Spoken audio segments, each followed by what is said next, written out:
Hello, in this tutorial, I'll show you how to recover deleted messages on Messenger. The first thing I'd like you to do is to get the Messenger app. And how do you do that? You can get on Google Play Store or Apple Store. Launch any of those applications and locate the search bar, and in the search bar type Messenger.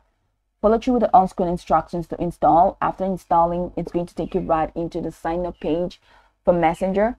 Once you get in there, you'll be required to either log in using an existing account or to create an entirely new account, whichever one you choose. Once you sign in successfully, it's going to take you to the home page where you can now explore a lot of features to have an exciting time in the Messenger app. So now that here, let's quickly hop into today's tags, which is how to recover deleted messages in Messenger. Now, I'd like you to know that you cannot recover deleted messages right there in the Messenger app, but you can do that on Facebook app itself. So open up your Facebook application, and at the top right corner, click on your profile picture, and that's going to take you here. So over here, click on settings. Where you have settings and privacy, click on settings. And once you click on settings, it's going to take you over here. Now scroll the way down to where you find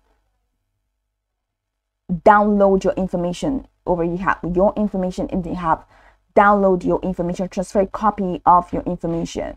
So go ahead and click on download your information. Now click continue, and you're here.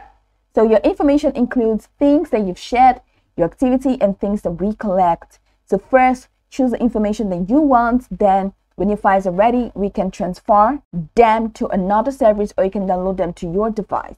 So you can click on, once you check your messages, if you have messages that you've deleted or any kind of message at all, go ahead and select the message from here, either current activity, or move to the schedule tab.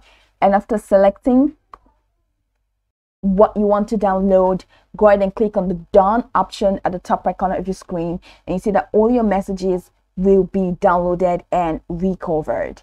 So this is pretty much the process. Now you can go over this tutorial from top to bottom to get acquainted with the steps, and once you're done, you'll be good to go. I hope this tutorial marvelously helps you search.